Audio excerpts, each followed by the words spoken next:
Amen. Go ahead, be seated. Turn in your Bibles to Ecclesiastes chapter 9. And I'm going to start off a little bit different this morning. I'm just going to start by reading this text for us. We're going to be in Ecclesiastes 9, verses 13 through 10, verse 20. So let me just read this for us, and we will jump into it. And I've also seen this example of wisdom under the sun, and it seemed great to me. There was a little city with a few men in it. And a great king came against it and besieged it, building great siege works against it. But there was found in it a poor wise man, and he, by his wisdom, delivered the city.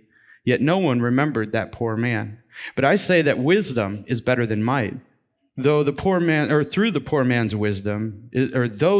wisdom is despised, and his words are not heard. The words of the wise, heard in quiet, are better than the shouting of a ruler among fools. Wisdom is better than weapons of war, but one sinner destroys much good. Dead flies make the perfume's ointment give off a stench, so a little folly outweighs wisdom and honor.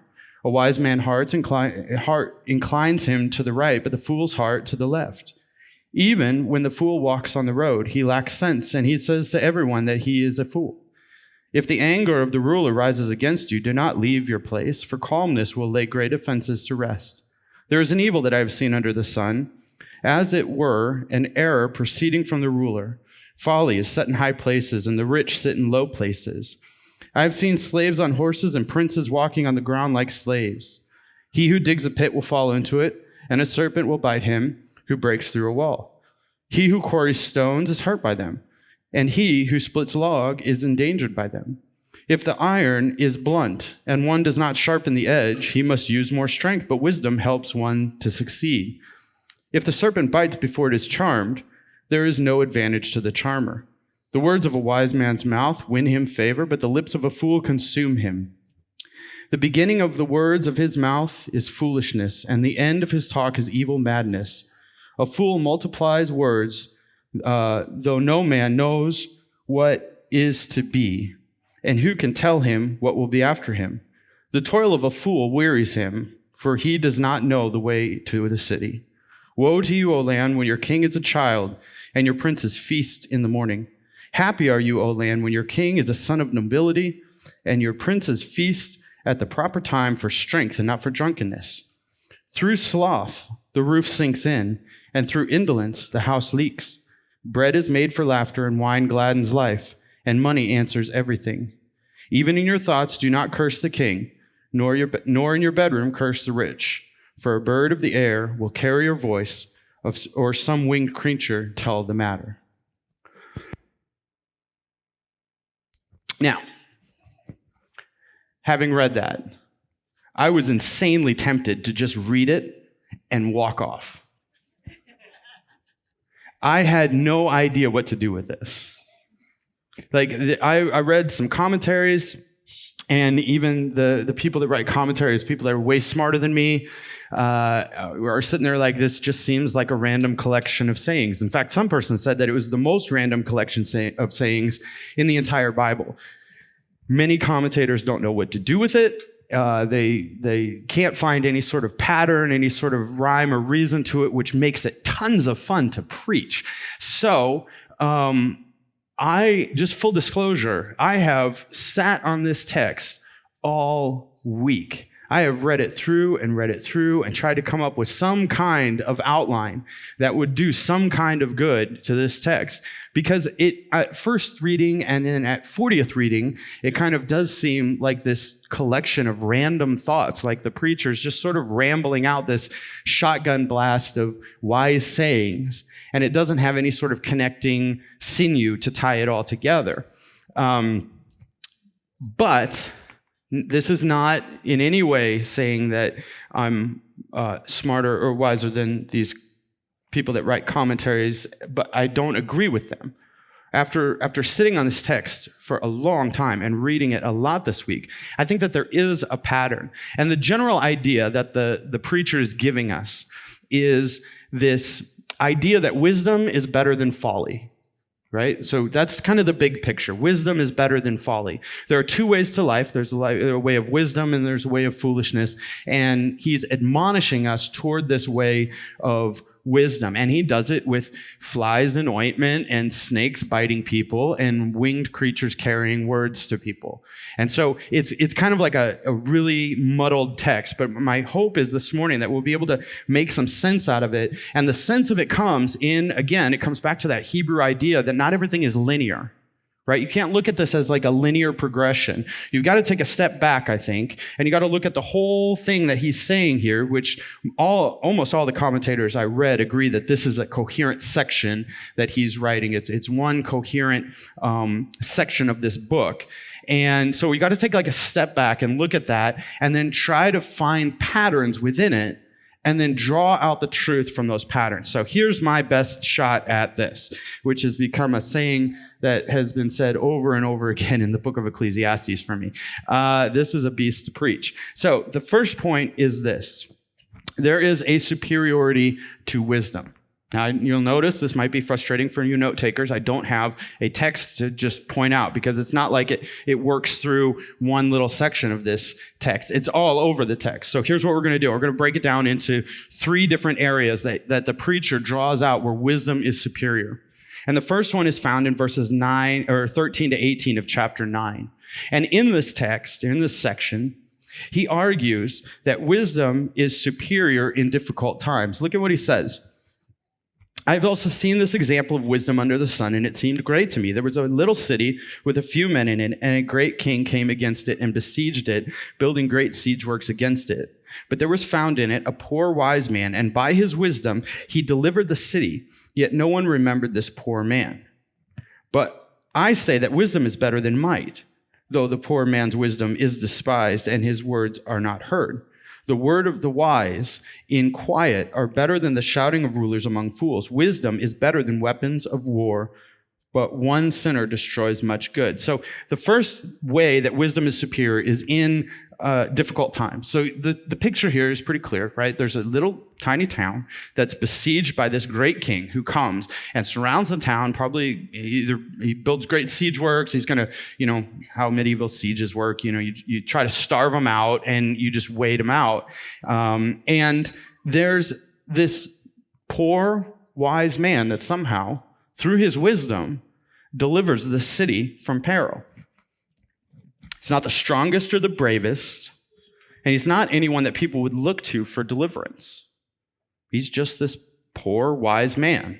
But he has something greater, the preacher is saying, than this great army had. He had something greater than the siege works. He had something greater than the numbers. He had something greater than the weaponry.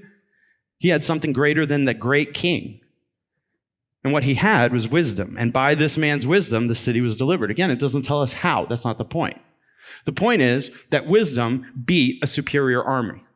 Now, I'm a history nerd. In particular, I like military history. And what you find as you look at military history and look at stories of warfare throughout history, you find that this is something that comes up a lot.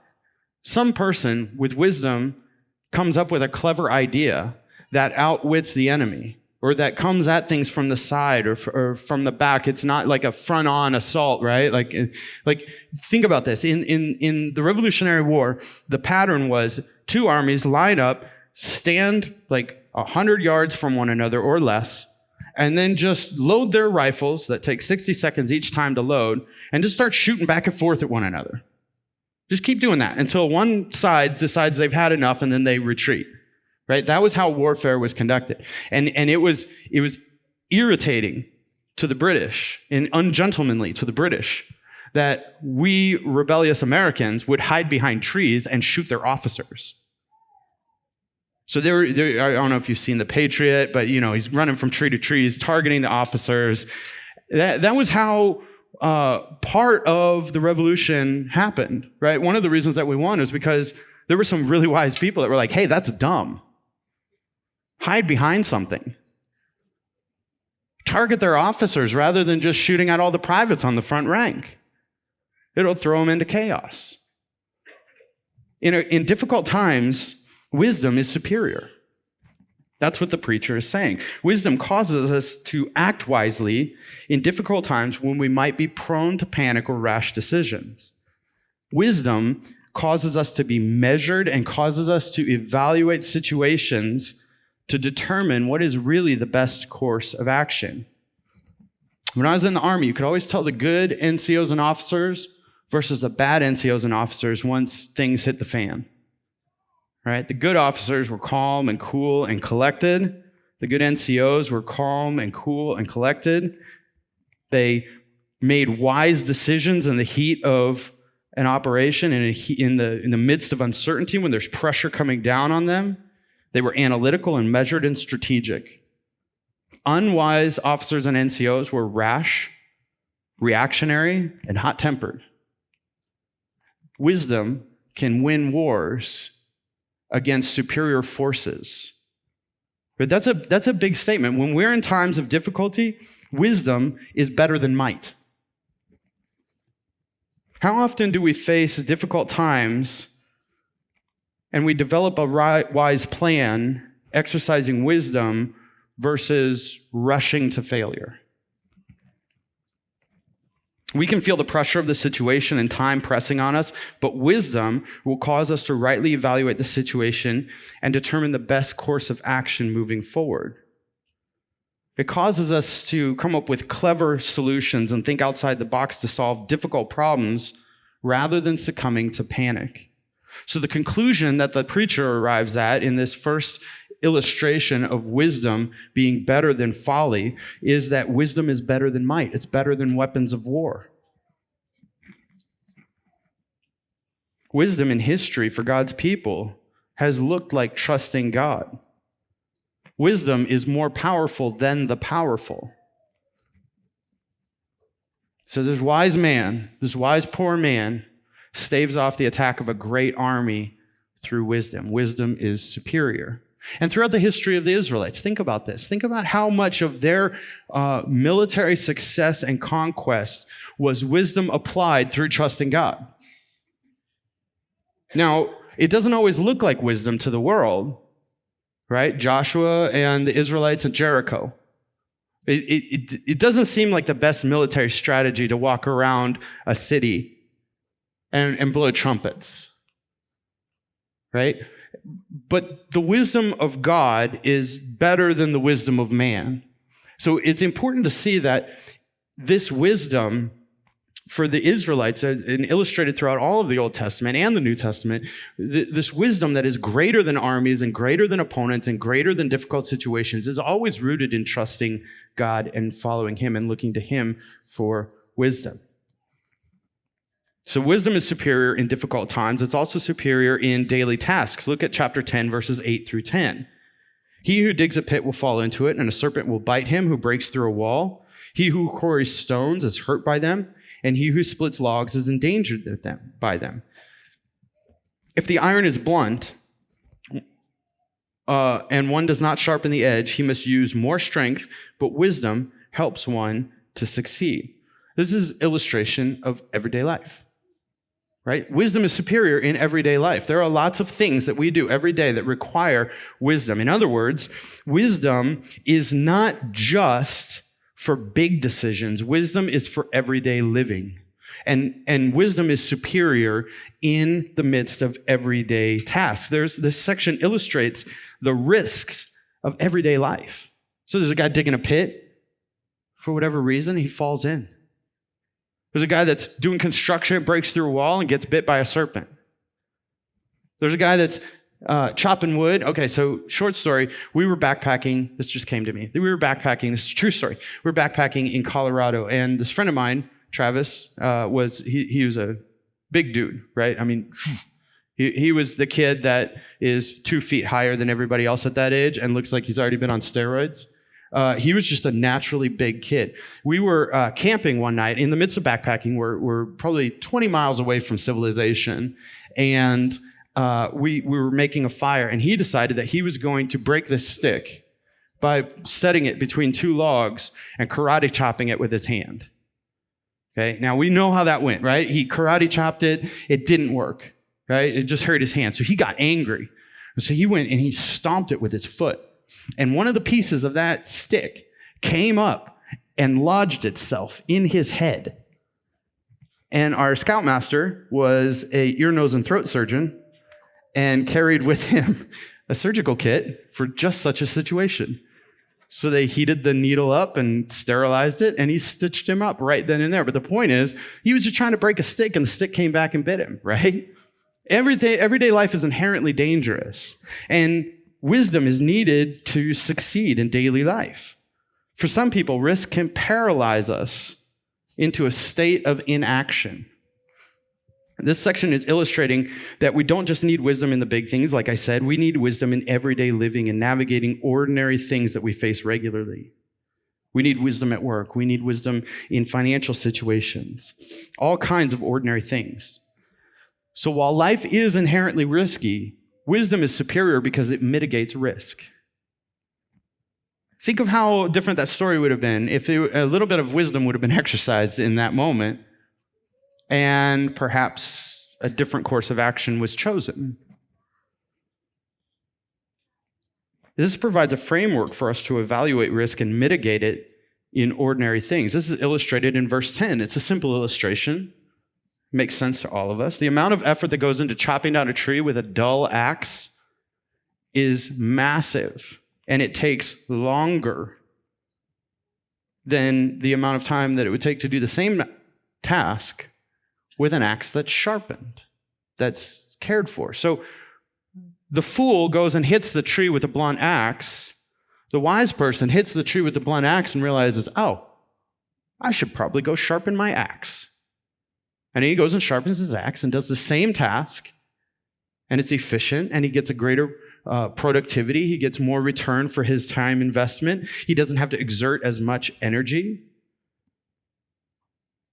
So wisdom enables someone to work more efficiently and produce more from that work with less time and effort. We kind of had this phrase, work smarter, not harder. It's a wise saying. And this leads to a greater balance in life. Many are enslaved to this idea in America that we need to work harder and longer. It's not always the case. Wisdom will help us be both good workers and efficient workers so that we can have greater balance in our lives and in return to enjoying aspects of our lives more rather than being enslaved to this grind. So wisdom is superior in difficult situations. It's superior in everyday living, but it's also superior in relationships and speech. Look at chapter 9, verse 17. The words of the wise heard in quiet are better than the shouting of a ruler among fools. And then skip ahead to chapter 10, verse 12. The words of a wise man's mouth win him favor, but the lips of a fool consume him. So first we see that quiet words of wisdom are better than shouting among fools. The literal rendering could be the quiet words of the wise are more to be heeded than the shouts of a ruler of fools. In other words, quiet wisdom carries more weight and force and authority than loud, foolish political force. A wise man who quietly speaks wisdom can have more influence than a loud person in a position of authority who's a fool. So that means that just because somebody has a title or a position does not make them the center of authority and leadership, or at least shouldn't. There are many wise people that don't occupy positions of authority, and they wield more influence and more authority than somebody who has a title. And second, we see that wise words win favor. Now, while the masses might despise wisdom and not listen to it, being a person who speaks wisely will gain you a measure of influence and favor. And the lesson is clear. We need to measure our words, and we need to speak wisely. Think of Daniel or Joseph in the Old Testament, right? They spoke wisely, and because of their wisdom of speech, in relationship to the king, they were elevated. The king did not want to throw Daniel into the lion's den. He was tricked into doing that, and then Daniel enjoyed the king's favor. Joseph enjoyed the king's favor, so much so that he was accountable only to the Pharaoh, and everybody else was accountable to him. I think that there's also, we'll get to that in a second, never mind. The point is that the way we speak matters. Wise words carry weight. Wise words can bless those around us. So what does that look like? We find some examples in Scripture. So let me just rattle these off real quick. Ephesians 4:29. Let no corrupting speech or talk come out of your mouth, but only such as is good for building up, as fits the occasion, that it may give grace to those who hear. So wise speech should give grace and should build up. Colossians 4:6. Let your speech always be gracious, seasoned with salt, so that you may know how you ought to answer each person.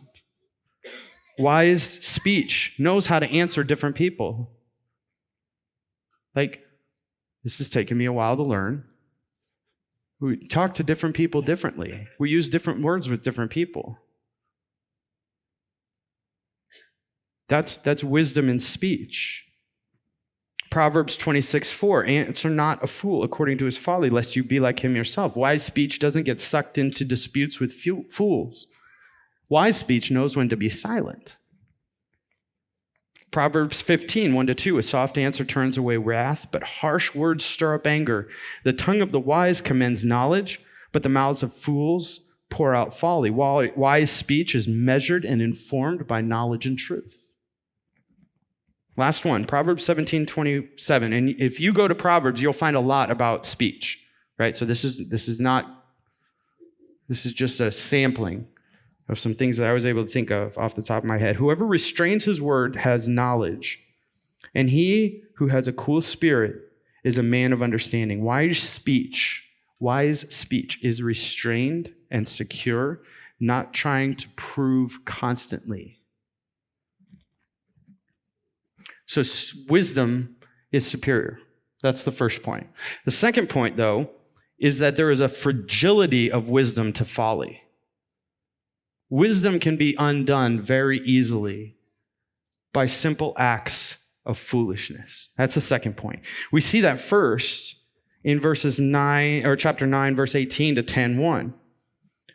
The preacher says, wisdom is better than weapons of war, but one sinner destroys much good. Now, we get our dead fly.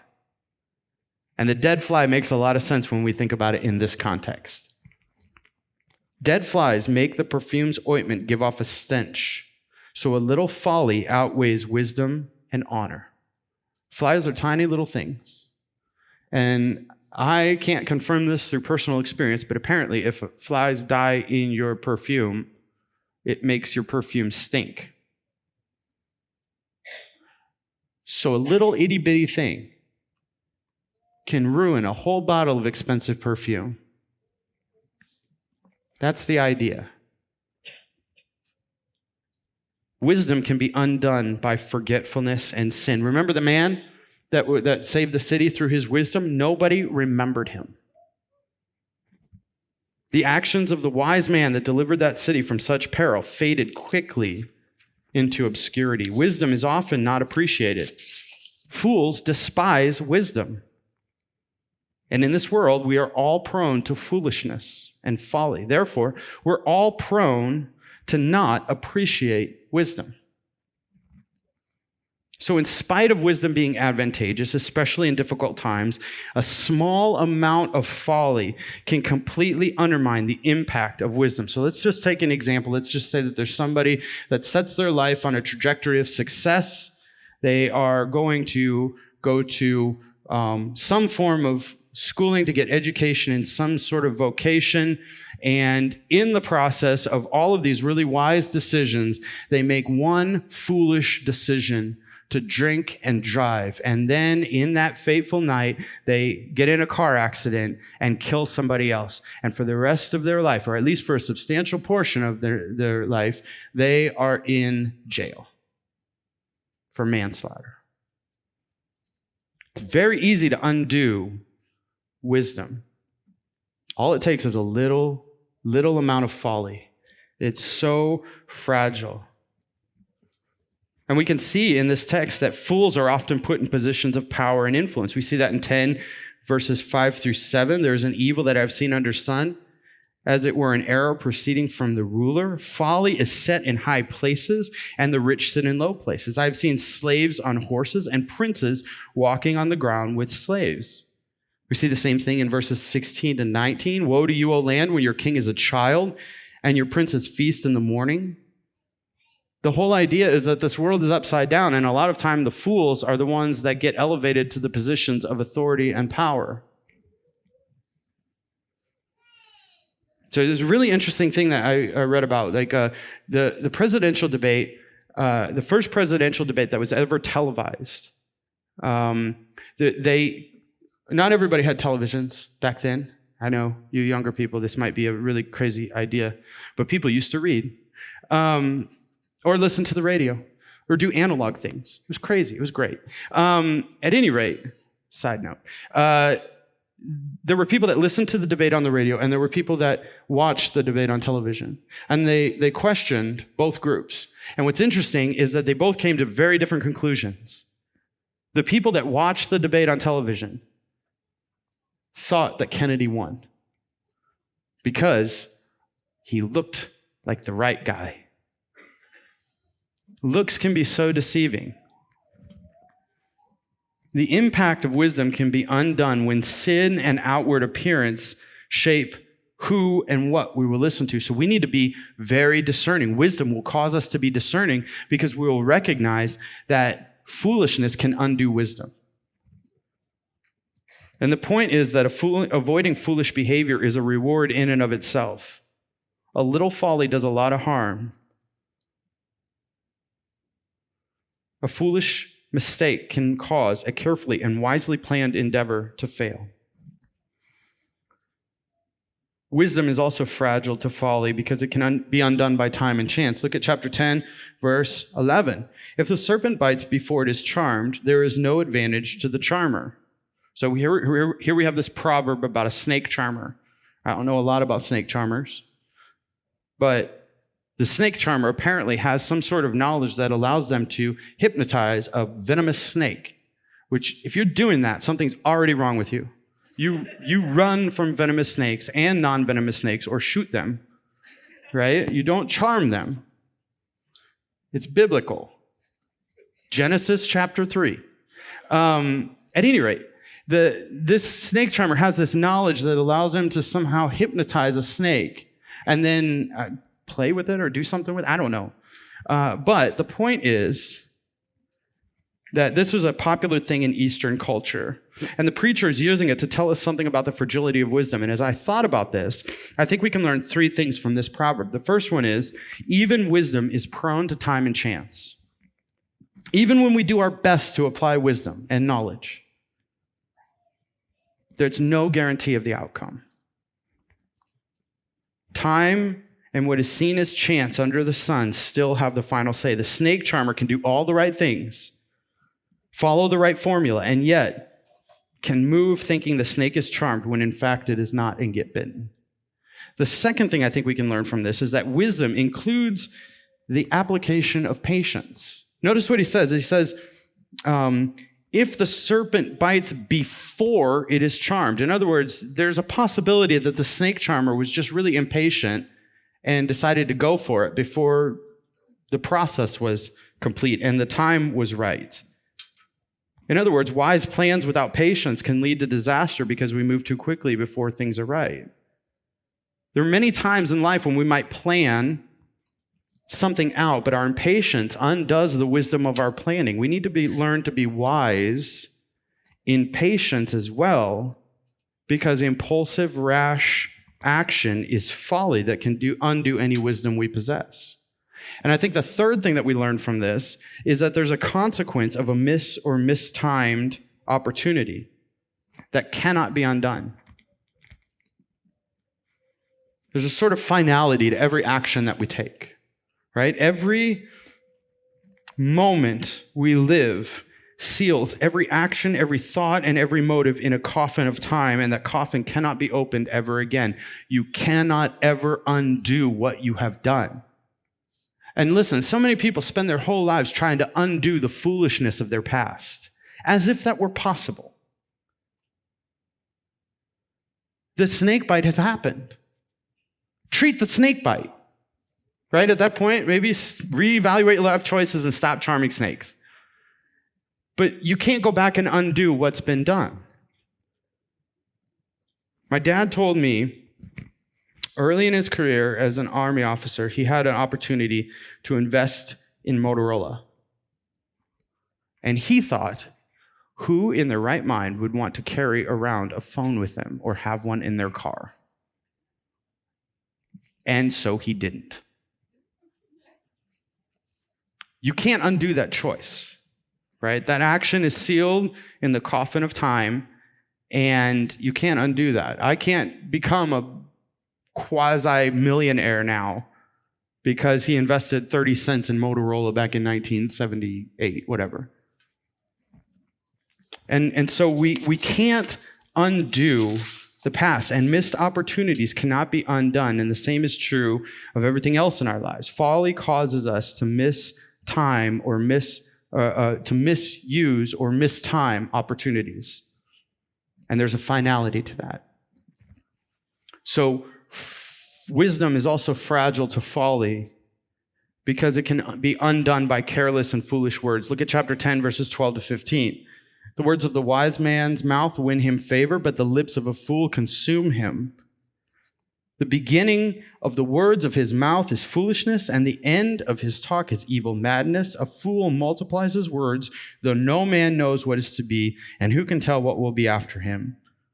The toil of a fool wearies him, for he does not know the way to a city. In other words, the lips of a fool consume him. He's like self-cannibalizing. The person that is the fool talks and talks and talks, and every time they talk, they just dig themselves a deeper hole.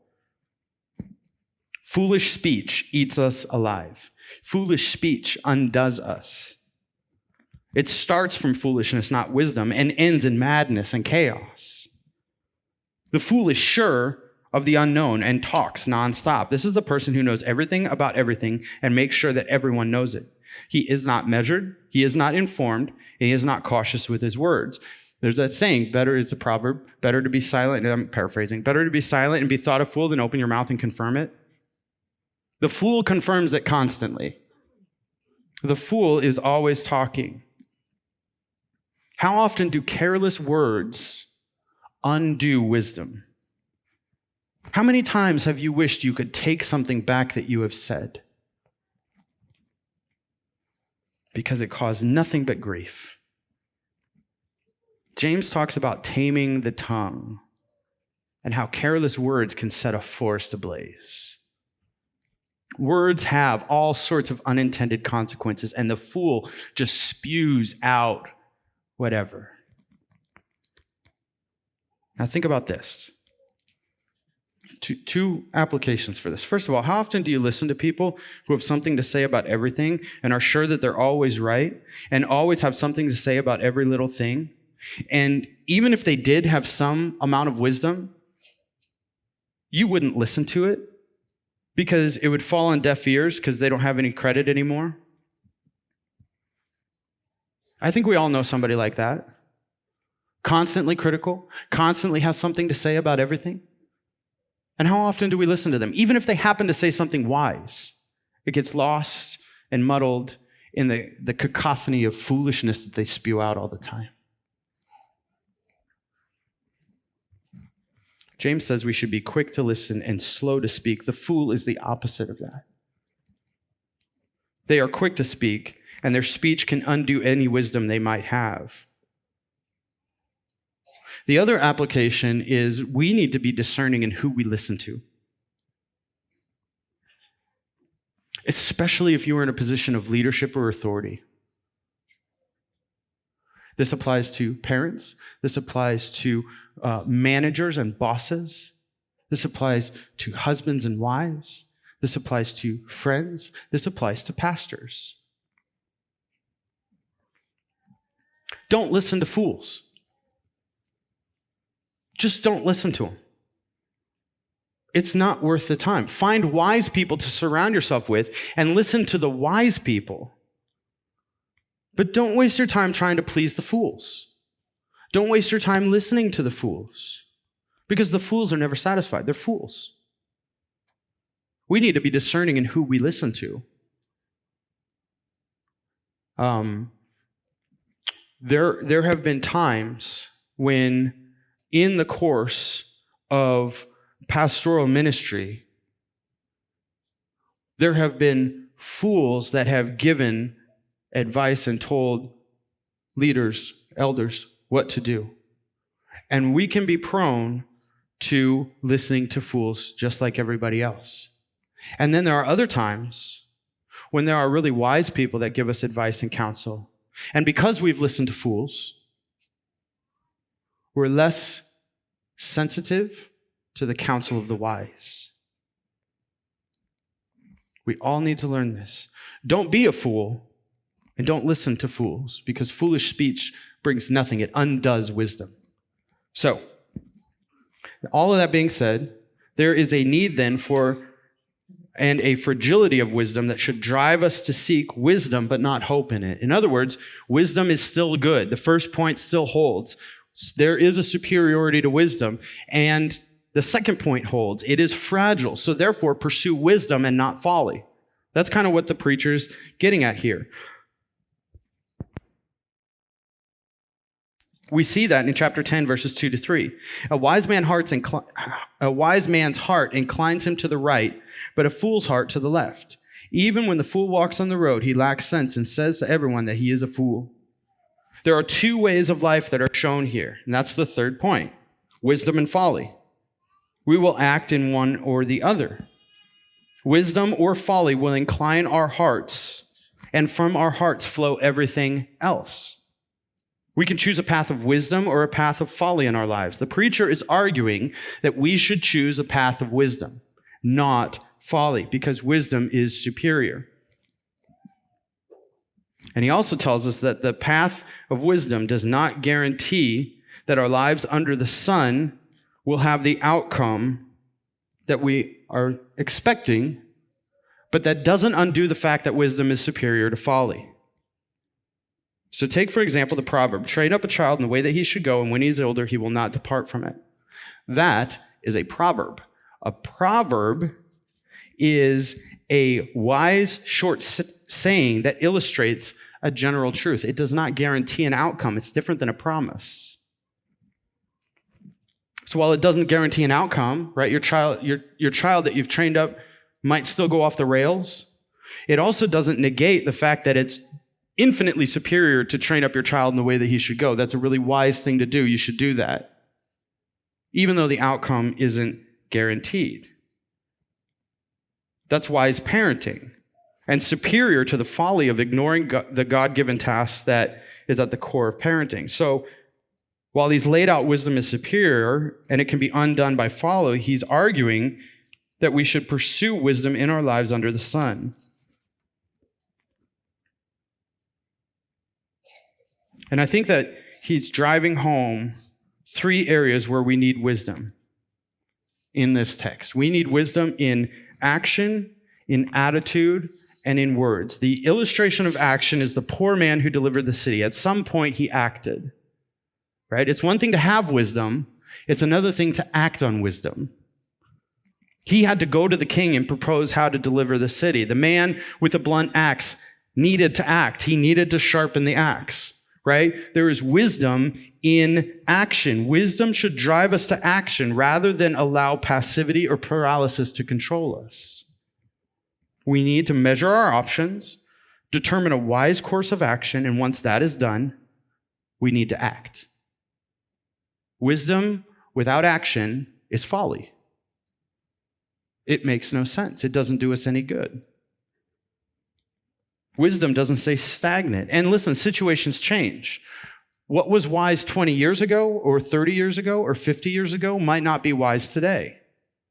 Because wisdom is situational dependent a lot of times. It's taking inventory of the situation and making a wise choice based on that and then moving with that. So we need to constantly be evaluating our options with wisdom appropriate to our context, but then we need to act. But we also need wisdom in attitude. That's illustrated in verse 4 of chapter 10. If the anger of the ruler rises against you, do not leave your place, for calmness will lay great offense to rest. And this is a proverb that can be really helpful because it takes and gets at the heart of a soft word, turning away wrath. Don't have an attitude of indignance that causes you to stomp out of the presence of the king because he's upset with you. Have an attitude of humility that exercises wisdom and uses wise actions and attitudes and words that flow out of those attitudes to diffuse the situation. Wisdom keeps us from an attitude of panic or self-defense, and it causes us to act wisely rather than our attitude and emotions taking over and making things worse. We need wise attitudes. But the third thing is wise words, which is illustrated in chapter 10, verse 20. Even in your thoughts, do not curse the king, nor in your bedroom curse the rich, for a bird of the air will carry your voice, or some winged creature tell the matter. Be wise in your words. Measure them, because you don't know who they will reach or the impact that they will have. That's the point. And this is why gossip is particularly pernicious and damaging. Not only does it say something about our hearts when we engage in gossip, but it will often damage others around us because it eventually gets back to them. We need wisdom in our words. And it's particularly important today where we are bombarded by words nonstop. That leads us to the final point, which is this. Wisdom is ultimately found in Christ. Wisdom shows our need for Christ, and wisdom should drive us to Christ. Now, I took this from a friend of mine who preached through Ecclesiastes, because I called him this week, and I was like, what do I do with this? And he gave me permission to share this with you. He gave 5 things, 5 steps in this point. Start with the fear of the Lord is the first step. In Ecclesiastes chapter 12, verse 13, if you go just a page or 2 over, it says, to the end of the matter, all has been heard. Fear God and keep his commandments, for this is the whole duty of man. Fear God. Fear of the Lord is the beginning of wisdom, right? If we want wisdom, we need to begin by fearing God. Then, step 2 is follow wisdom to Christ. In Ecclesiastes chapter 12, verse 11, it says this, the words of the wise are like goads, and like nails firmly fixed are the collected sayings. They are given by one shepherd. So a goad, I had to look this up, it's a long stick that prods animals. In other words, be goaded by the words of the wise toward wisdom, which will lead us to Christ. In 1 Corinthians chapter 1, verse 30, Christ became for us wisdom. He is the wisdom of God. The third step to wisdom and in living wisely is hear and obey Christ. In Colossians chapter 3, it talks about let the word of Christ dwell in you richly. In James chapter 1, it tells us to not just be hearers of the word, but doers of the word. That's actually obeying. Moving in that direction of following Jesus.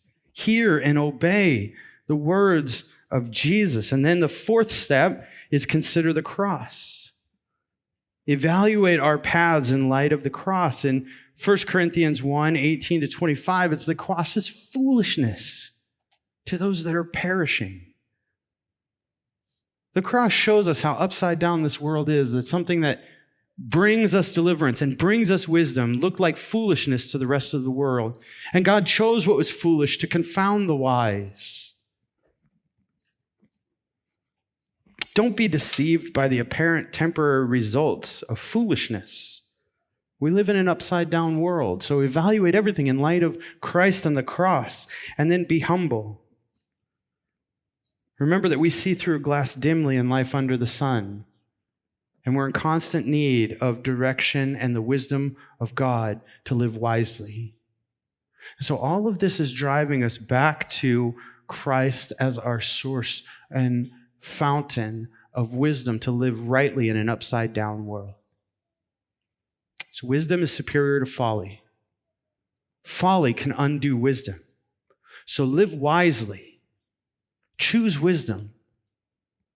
And in that, let it drive you to Christ for your sufficiency and your joy and your example, because Christ acted wisely all the time. He had the right attitude, a wise attitude, and he had wise words.